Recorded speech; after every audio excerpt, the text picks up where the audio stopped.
It's no secret that American Express has some of the best credit card products in the entire industry, and their marketing is also world-class, and it really makes you want to get their cards. And clearly they have some of the best design cards as well. But as you're about to see, American Express cards are not for everybody. Hey everyone, it's Mark. I'm here to help you put more money in your pocket through credit cards and smart financial habits. If that sounds good to you, do me a quick favor and click on the like and subscribe button down below. Also check out the links down below in the description area to view some great credit card offers, to get some additional cash back when you shop online through Rakuten, and to get some free stocks from Webull when you open a new account and deposit $100. So let me just get this out of the way. On the whole, at least on paper, American Express cards are great. There's tons of value to be had and the annual fees are often worth paying. But just like every consumer or business product out there, there is a target audience, and some people fall into that audience while others do not. So today's video will be going over the top 7 reasons why you should avoid American Express cards to help you hopefully save some money and choose a better card product if you find that American Express is not right for you. Let's begin, shall we? All right, reason number 1 is that you are a beginner to credit. And the reason for this is because right now Amex does not have any true beginner credit cards. There are no student credit cards to choose from. There are no secured cards to choose from. And a semi-exception is the Blue from American Express card. This still likely requires previous credit history before applying and getting approved for the card. And in my opinion, it just ain't worth getting. You'll get 1 point per dollar on all purchases, which is really not very compelling, especially when there are other cards, even student cards out there, that get a much better return than that. So for those reasons, I recommend that you build your credit history and your credit score before applying with American Express. Start with another bank, doesn't matter who it is, US Bank, Chase, Bank of America, whatever works best for you. If you already have a checking or a savings account with some other bank, you can oftentimes leverage that to have an easier approval for their credit card products. Then for American Express, this is not a hard rule by any means, but I would personally feel good about having at least 6 months of credit history built up, the longer the better, and a score of the high 600s or better. Again, the higher the better. Reason 2, you don't like annual fees. Check this out. So I actually put together all of the annual fees on Amex's personal cards, excluding their Serve card. So right now, as I make this video, there are 17 personal card products from American Express, 11 of which have annual fees. That's 65% of their lineup. So all the cards with those fees I put there in bold red font. There is a lot of red, as you can see very clearly. And then all the other ones that have no fee, I put in bold green font. Then I also did the same thing here below for the Amex business charge and credit cards. There are currently 14 of those available, 9 of which have annual fees. So again, 64% of their overall lineup. So if you don't like those annual fees, or you're simply not willing to pay one, then the Amex card portfolio may not be the best one for you. Reason number 3 is that you don't want to think, work, or strategize to get value. And believe me, I understand those of you who do have that mindset. Some people just want to swipe their card, buy their goods or services, get some simple, easy to use rewards, and move on with their life. But with a lot of Amex's cards, you won't be able to do just that. Check this out here. So I put the green, gold, and platinum cards here on the screen with their rewards categories and the number of credits that they offer you over the course of a year. Let's begin with the first rewards category there, which I'll now highlight in blue for you all. So the green card gives you triple points on travel, which does include flights as part of that. Whereas the gold card gives you the same triple points, but only on flights. And the Amex Platinum card gives you 5 points per dollar, again, only on flights. Now let's move down to the food. So this is now going to be in orange on your screen. The green card gives you triple points at restaurants worldwide. That's great acceptance right there. Same with the gold, but it's 4x on restaurants worldwide. So a little more rewarding. And then the platinum card has nothing to do at all with dining. And now in red, I'm putting some restrictions that are very apparent on these cards. So with the gold card, for supermarkets, you'll get 4 points per dollar, but only in the US and only up to $25,000 spent. Then for the Amex Platinum card, it earns 5 points per dollar on hotels, but they must be prepaid, and it only via the American Express travel portal. Then for those credits, the green card has 2, and those are issued annually. The gold card also has 2 that are completely different from the green card. Those are issued monthly, and then the platinum card has 10 freaking credits. And all of those are issued, well, you got 4 monthly, one that is semi-annual, 4 that are annual, and 1 every 4.5 years. Reason number 4 is you don't want to play games with welcome bonuses. And while there is a plus side to this, it can be a little bit frustrating how Amex is known to show different welcome offers to different people based on their browser history. So check out the screenshot that I put here on the screen. You can see the business gold card where it has that little pill-shaped outline around special offer for you. The standard offer at the time was to earn 70,000 membership rewards points, but rather this was a targeted offer based on that browser session to earn 80,000 points. So if you went on the same webpage as I did and you saw 80K, I may or may not see the same 80K offer. I might see the 70 or 75 or something totally different. Therefore, as a pro tip, I recommend the following. You only have to do one of these.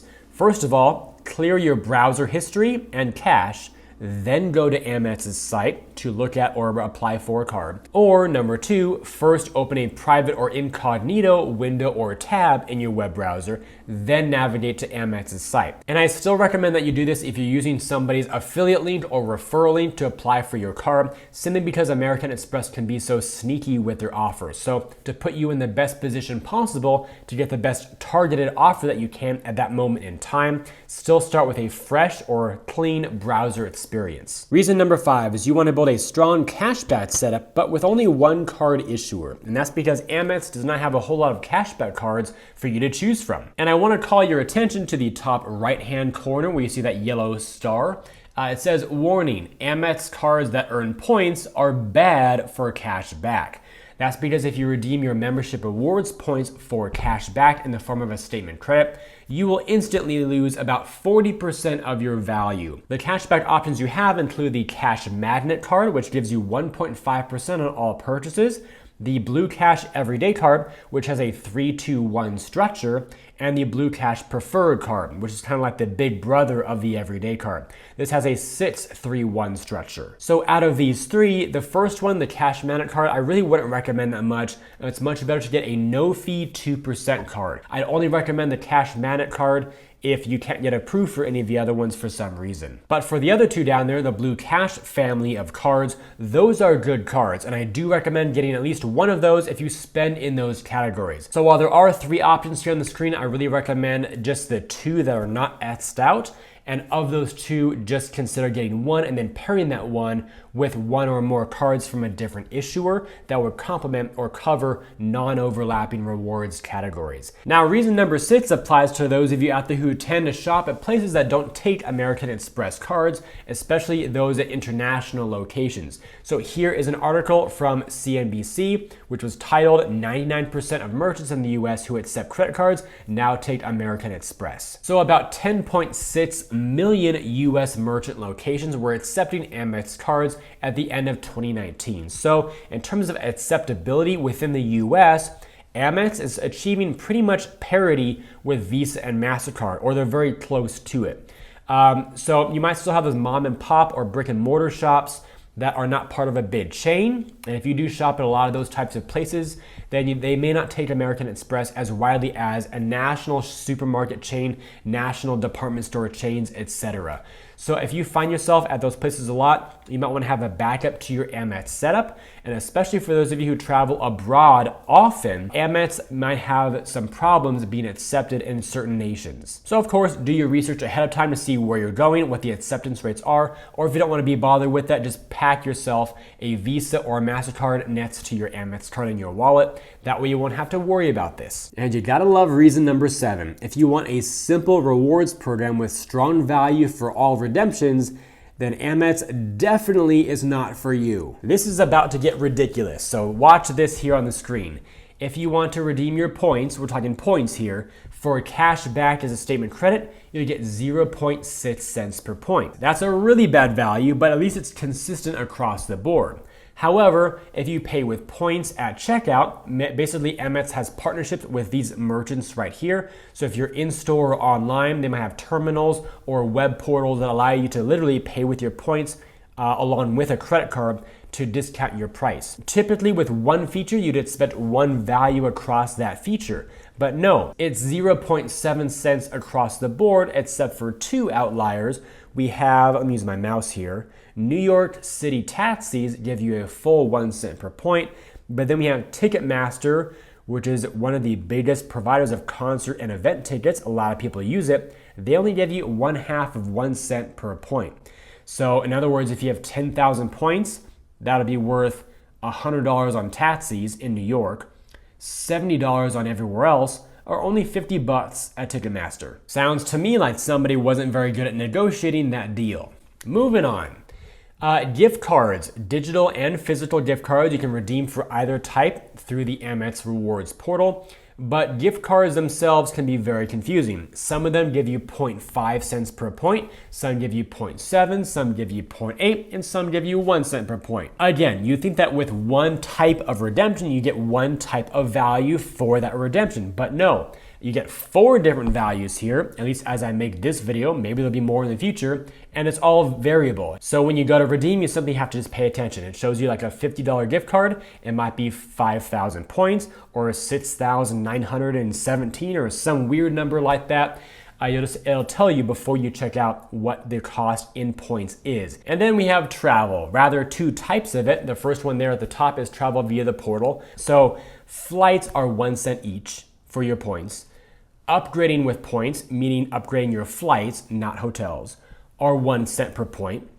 But hotels, this is the broad spectrum here. All of the regular hotels through Amex's portal, when they're prepaid, are 0.7 cents per point.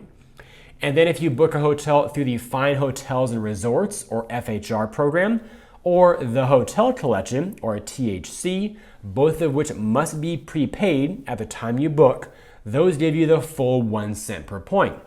But then we go to car rentals, also prepaid. Those go back down to 0.7 cents per point. And finally, vacation packages are also 0.7. And then we've got travel via transfer partners there at the bottom. The value there varies widely. That has nothing to do with Amex at all.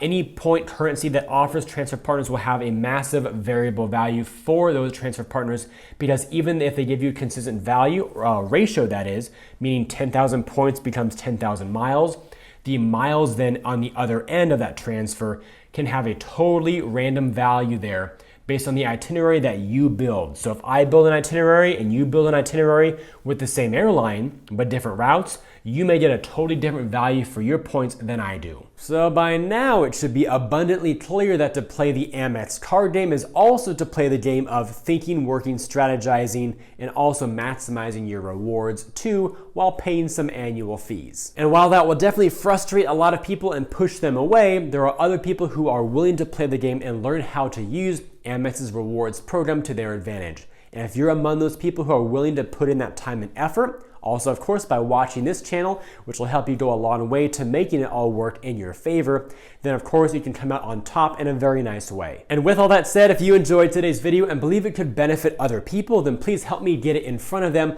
by liking this video, subscribing to the channel, and turning on notifications. Also, check out the links down below in the description area to view some great credit card offers, to get some additional cash back when you shop online through Rakuten, and to get some free stocks from Webull when you open a new account and deposit $100. I thank you all for watching today's video. I hope it brought you some great value. I'll see you again in future videos, and until then, remember, you are great.